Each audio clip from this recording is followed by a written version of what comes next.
Hey, what's going on, everybody? It's your girl Shy Gemini coming to you with another recap of Your Husband is Cheating on Us, Season 1, and I believe this is episode 7 or 8. But I'm sorry I'm late, guys. Let me tell you, I had every plan on coming home tomorrow. I went out with my friends for a little bit. I had every intention on coming home, finishing up the episode, recording my video. Get to my car where I parked it. Somebody busted my window out. So they just totally threw my entire night out. Like, I had been trying to figure out how I'm gonna patch up my window for the night so nobody would go in there again and then get up in the morning and go get my window fixed. So I was just over it. I'm still over it. They didn't steal nothing but mats. Like, how petty is that, right? You don't steal anything. They dumped everything everywhere, but whatever. It's done. But yeah, this episode, Tandy, you made a complete ass out of yourself and you acted a fool for really no reason. But we don't get into that. Anyway, it starts with Deatra and Leah talking about where the state of the play is going to go. Who's going to play Marvin since JD fired Jermaine? So they're just wondering what's going to happen. This show is like 2 weeks away, so they really ain't got time to be trying to stress about who's going to take his place, learn his lines and everything, and nail it in these 2 weeks. The cast meet to rehearse in their usual little spot. And JD shows up with this little puppet. It was like a puppet version of Madea, to be honest. It was like, okay, since Tyler got the Madea costume on lock, let me come up with something. I'll make a puppet, have it look like a grandmother, and that'll be totally different from what Tyler Perry does. Like, it was just so cheesy and corny. So anyway, he's got the little fake puppet on, and he's talking, and Tony Terry walks in. Now, any of you old heads, because the young people are gonna be like, who? Tony Terry has one of those songs that's been out since early 90s that to this day is still a hit as far as when it comes to wedding songs. Every black person in the world, I don't care how old you are, they playing Tony Terry, When I'm With You. One of the most beautiful wedding songs I've ever heard in my life. And he can sing down. And he was always a nice looking guy. I used to love his red hair. I was like, that's the first boy or man I had seen, black man, that had red hair. But now I have nephews that have red hair. But yeah, that was my first scene of like a black man with red hair. So I just thought he was so cute. He's taking Jermaine's place. Everybody is cool. Let's talk about JD though, how he approached him with the little Muppet.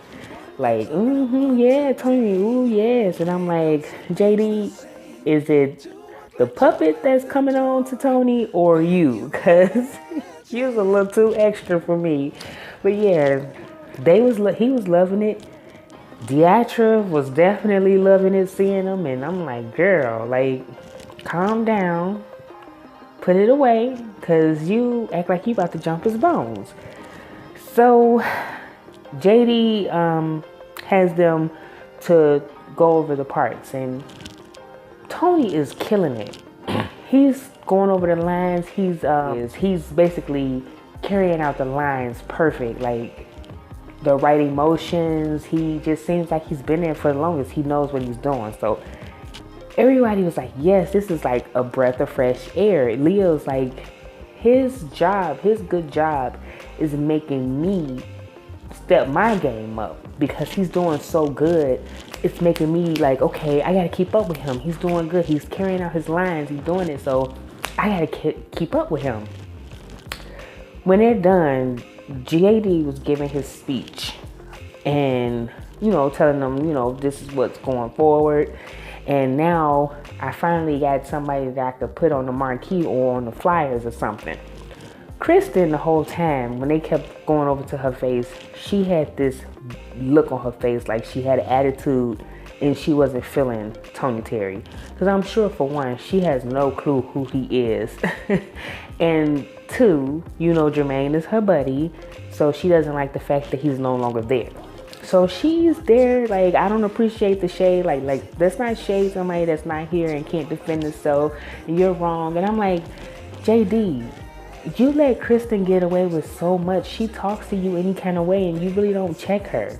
And I know you have like this daughter-father relationship with her. She's like a third child to you, but I mean, that was just like out of line. Even though you were shady for saying that, you may not, probably shouldn't have said it, but like her response, her reaction to it was just, it was wrong. And she did it in front of Tony. Tony, it's his first day rehearsing with them and she's acting a complete ass in front of him.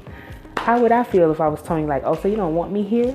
It ain't his fault that Jermaine couldn't carry out his lines.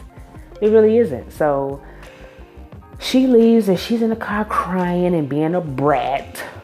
And I say that, a brat. Leah and Deatra being the grown-ups, telling her, the show has to go on.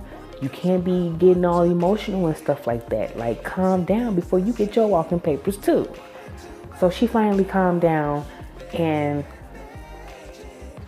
I want to mention when Deatra and Tony were going over their part and how they were all on each other. Well, mainly Deatra was all over him. I was just like, and even JD had to say, okay, guys, let's keep this PG-13. Like, y'all getting ready to do a full-on porno. Like, calm down, Deatra. It was all Deatra, though. She was ready to jump his bones. So, Tandy comes back finally to the house. And her and Leah talk about what has been happening around the house and with Tony and Jermaine and all that stuff. So now Tandy pretty much has to get back into the mix of everything because she had been gone for a couple of days to see her daughter start her first day of her senior year of high school. So the cats go out and they meet Tony for dinner, and they also give Tandy an opportunity to meet Tony herself, Tony Terry. So they're sitting there and they're like, I know Tony is not staying in the house because Tony is married with children. So they like, we already know he not staying there. But really, who would he have to worry about but Deatra? And Deatra was the one that was like, she knew he was married and stuff, but she was acting like she wanted to jump his bones when she first saw him. Because they worked together before. But yeah, he ain't staying in that house. I don't care if he wasn't married. I wouldn't want to stay in that house regardless.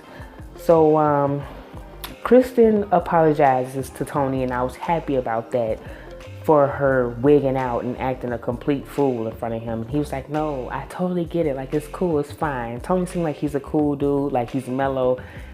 It's whatever, it's cool. So I'm glad she apologized though. So Deatra starts talking about how her and Tony worked together and they came up in the business. And Tandy is instantly annoyed and she leaves and goes to the bar. Tandy, why do you allow Deatra to get under your skin so much?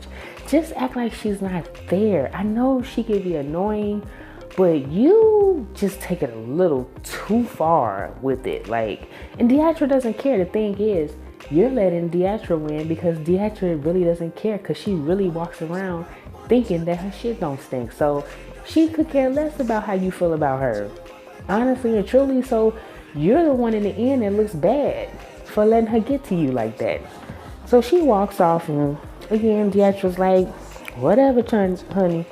So Tony is like, what's the tension about?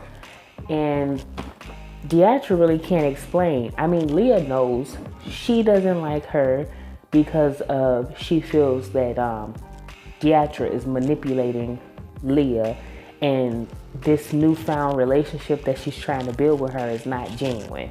And I get it, because from what I've been really learning from them is that they've been through a lot with each other. So it's hard for Tandy to trust her, but that's Leah's life. Like, why are you letting this get to you so much? And that's basically what Leah explained to Deatra. Like, she knows the history between us, so it's hard for her to trust you.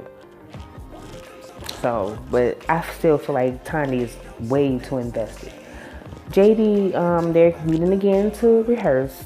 And I'm sorry, I mixed it up. So the puppet scene actually happened when they met again for the second rehearsal with Tony, not the first one. So I apologize.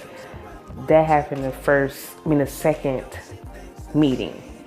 And this meeting also included Genuine, who was like, he knew who Tony Terry was. He grew up listening to him and him being an influence. So yeah, I wonder how old Tony Terry is, because I would honestly think they're around the same age, but I don't know. So they're going over their lines, and Genuine is like, man, Tony's good. Like, everybody just love how Tony came in and just nailed the lines. Genuine goes over his little 2 lines, and he's still botching it up. Genuine, what you been doing? And I see you with that little chinchilla you had on in the confessional. I hated it, but anyway, Deatra finally gets her solo, and she is so happy. JD was like, I had to give her own song. It wouldn't be right without a Deatra Hicks number. So they're going over the song.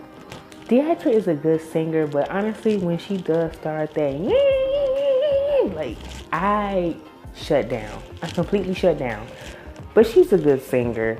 So after the rehearsal, JD tells them that they have to go on a promo tour. They have to do a promo shoot. So they're doing their shoot. Everybody looks nice in their little black, and they're getting together and having a good time with the shoot. So during the shoot, Leah and Deatra are laughing and playing and getting along. Tanya again with the side eye is irritated, and she just really can't believe after 20 years of having an issue with someone, and I'm guessing the way she's describing it, Deatra probably made Leah's life a living hell with that husband.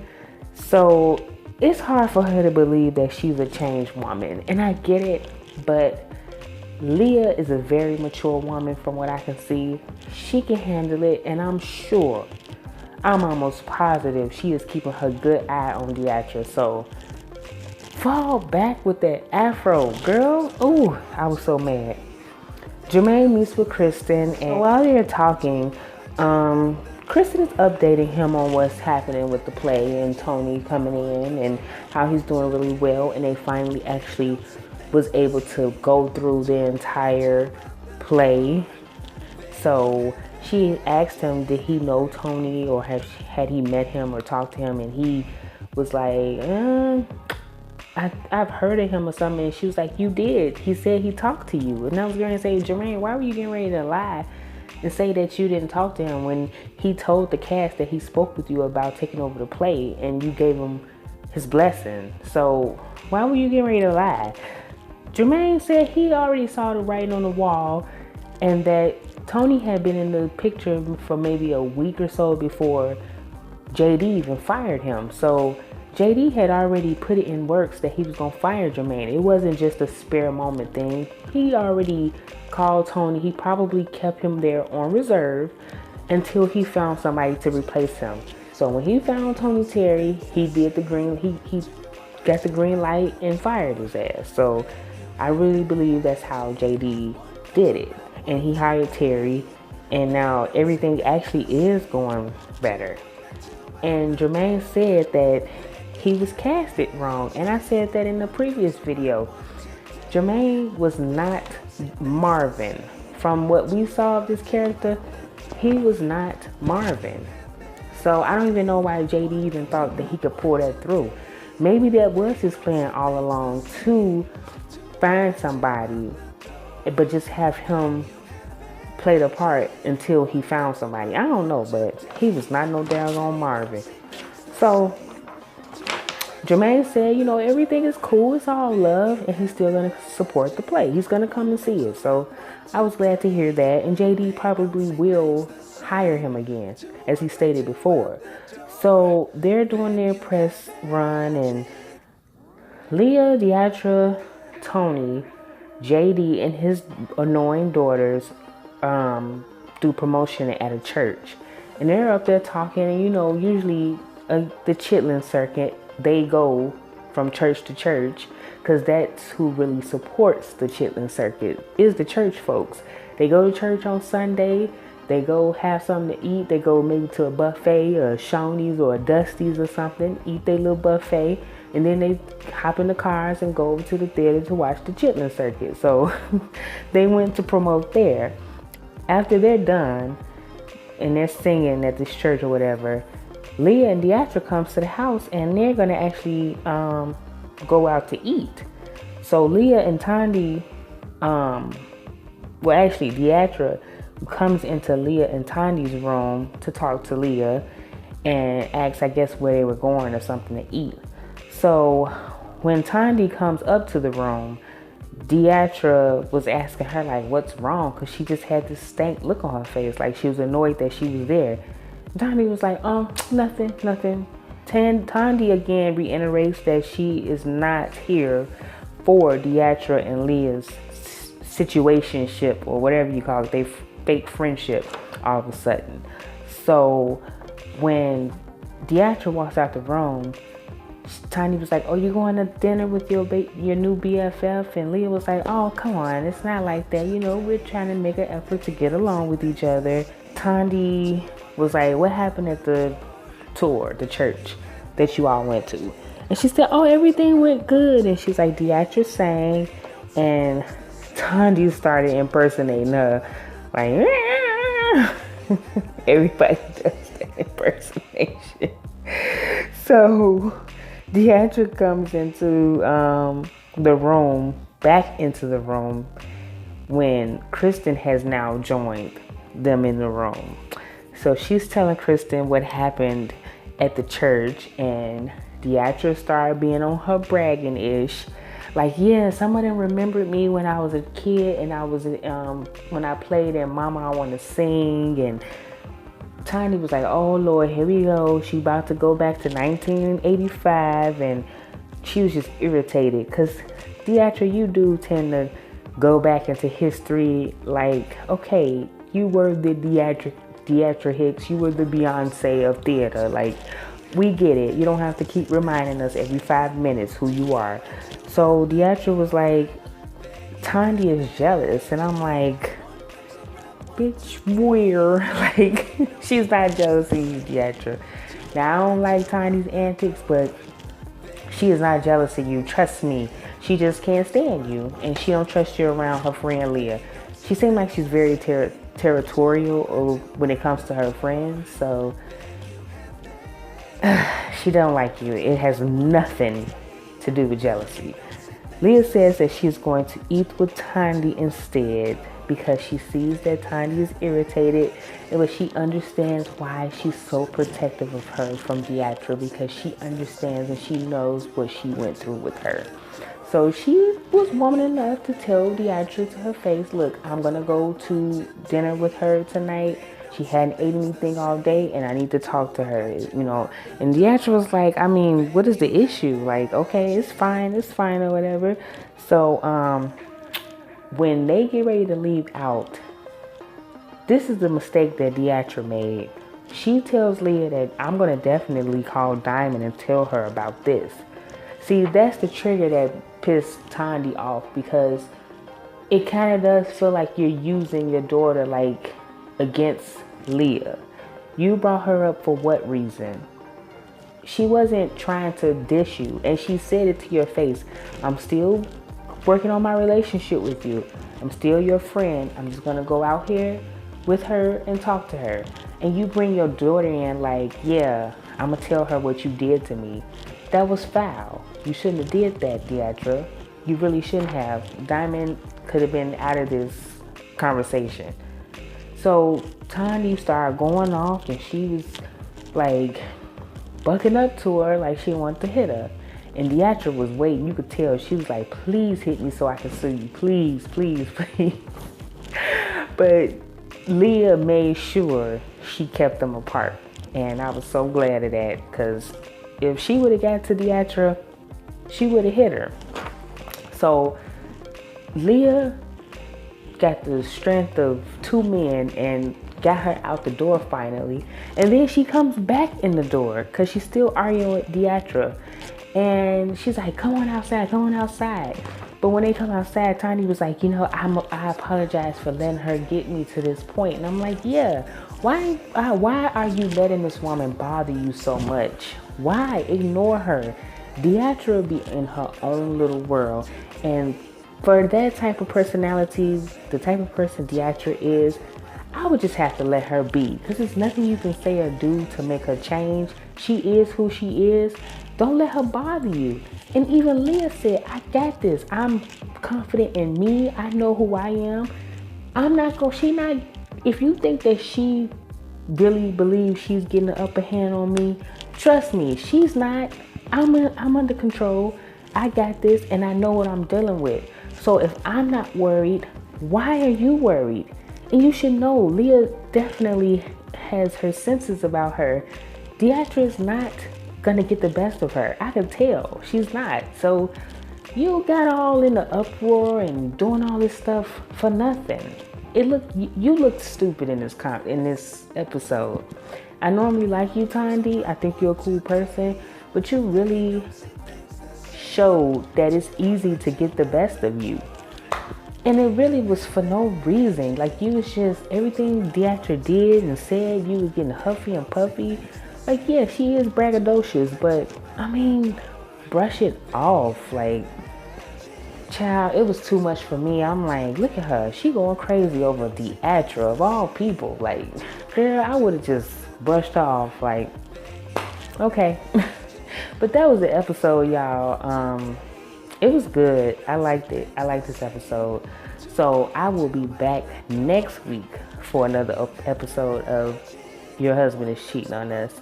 And I shall talk to you guys later, okay?